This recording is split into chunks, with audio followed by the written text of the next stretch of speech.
I'm doing a practice called Tibetan pulsing, where the tailbone is where, yes, like in this model, the tailbone is the DC point of the brain. Yes. The DC electricity, right, of the brain. Yes. So are you going? You're going until the vertebrae almost. Yes, that's right. So now let's see. We'll slowly bring you up on your side just a little bit, because I'm sinking you. Sorry. Oh, you're sinking down. It's a very soft bed to work on. You use this leg, yes, to hold me up. Yeah. Yes. So you're standing. Too, you can feel like anchored. So you actually have your knee up in the bed now. Absolutely. To hold with the because it's anchoring. Yeah, it's anchoring her. And causing. She can actually raise her hip. Securedness, sort of. Yeah. And making it a little bit more immobile, more firm. Yeah. And then you've got your spinous process, through here, and then that's what I'm going to work right now, just a little bit. We're coming through. And what you're doing is you're going in and just making a light pressure, and then slowly coming out. You see.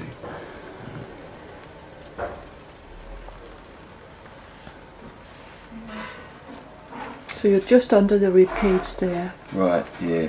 Right in the small of the back. Yeah. There happens to be the area in labour that can become so fatigued. Really? That it's so fatigued, it's like painful to have a contraction. But if you can relax that muscle like this, it makes the whole thing easy, more easy. And then as a labour pain comes on, it's possible just to be able to apply a little bit of pressure like this. Yeah. And that firmness and support is relief. You should be a midwife. Oh, yeah, I'm a doula. Yeah. Yeah, I am a doula. What is a doula? A doula is right. It's a supporter. Yeah. Yeah. We have them in Holland, all the. What a treat for a baby to get born like that. Yeah, I'll say. So in between the labours, there can be a little bit of this, but actually it's probably good to do some of this a bit before. Exactly. Yeah. Right. Because we want all this area to be relaxed and loose and things dissolve. Yeah. How long before? Oh, I might start soon to do some of this work a little bit, because we can start to dissolve calcium phosphate deposits and we get you want the hips and this whole area to be in good suppleness, more suppleness, and then we should be able to go in and things like that. And actually, you've done some work so that there is no real pain. No. And you are in the 3rd month, or what are you? I'm in the 4th month. 4th month. Yeah. But it was amazing yesterday to also feel that I was going around plucking these raspberry leaves, and you were just telling me that I have to eat them. So my intuition is there somehow, in some ways. Yes, you have the intuition, huh? Yes. So that made me a bit happy also. Yes. Hey David, maybe if you remove your scarf, I can get you better what you're doing, because the scarf is in front of the hand. Then Praful can't see what he has to do. I might also have Elko there. It depends also what Praful. Who is it? Who is that? It's the guy that is going to Elko, have this session with you. Yeah. Oh, that's Elko. Yeah. Great. And he's a shiatsu therapist. Wow, fantastic. So. Oh yeah, now we can see much better what you're doing.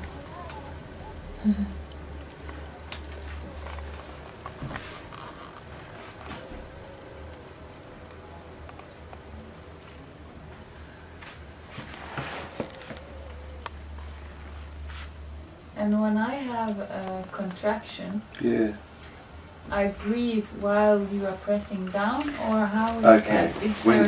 All throughout, right? All throughout your pregnancy and delivery, right? And you want to have quite quiet breath, and you absolutely don't want to overbreathe.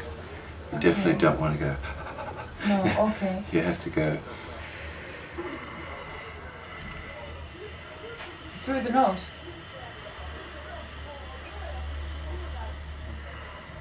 Long out breath. Okay. Oh, you're breathing out now, yeah. Long out breath. Oh, you have a long breath.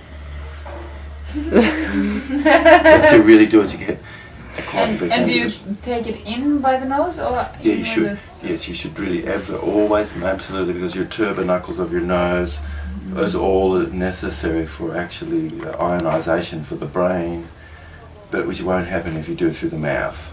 Okay. So it could be no mouth breathing much at all. In labour. During your sleep as well, you have to breathe through your nose. Okay. And then the quieter your breath, the more your muscles will relax. The faster your breath, the more your muscles will be tense. So the best thing is to really have a quiet breath, basically, during the time of things.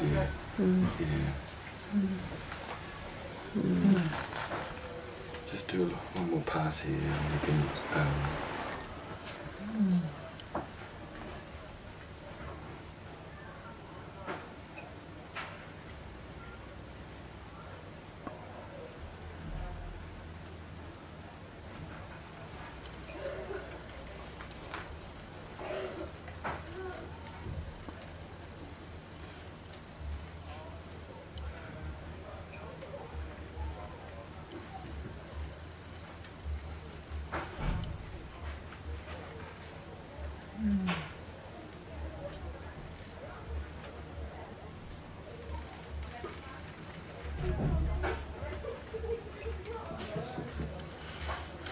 So this is a whole area that really does need to sort of be worked. You know, tailbone, the whole tailbone. You know, and then the sacrum, and then this whole area in here. But that should be sort of more supple, as it can be, and that's helpful more for the pregnancy. Because I went to this Chinese doctor, and she was really working on my hips all the time. Yes. Was she? So maybe I should go to her also. I think so. Personally, this area has to be like a Ferrari. I need to go to the belly dancers and everything. Yes. That's what I get from shaking with this guy. I get a Ferrari hip. Yeah. Oh, that's amazing. So that's the most important thing. And then you could be having a focus on where can I get magnesium, and magnesium, and in that life colloid there's an enormous amount of magnesium, but it has to be a magnesium which can be is organic.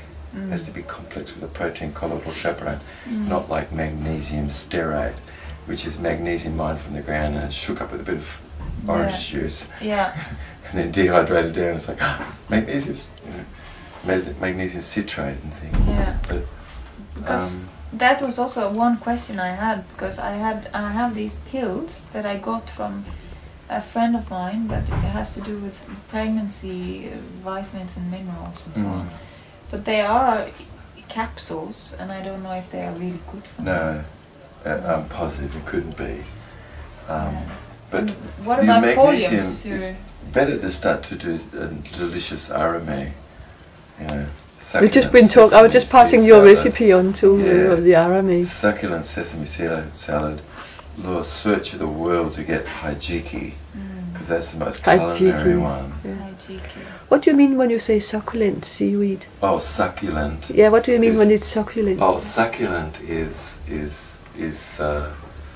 very culinary. It's a word in English. To talk about something being very culinary. Succulent means typically it's got really some juices, and that the juices contained within it, and you bite it, a slight small crisp, but then you're bringing into something, and actually then it's releasing more. But lots of seaweed is a bit slimy and things, but not hijiki or arame. They really are, Because I'm going to my father now, and he's living by the sea, and there is this green ones that is almost half transparent. Yes. And that is maybe good to eat then. Yeah, there's lots of very delicious sea lettuces and things. Yeah. And then there's also really thin, translucent green types of sea vegetable and things. Yeah.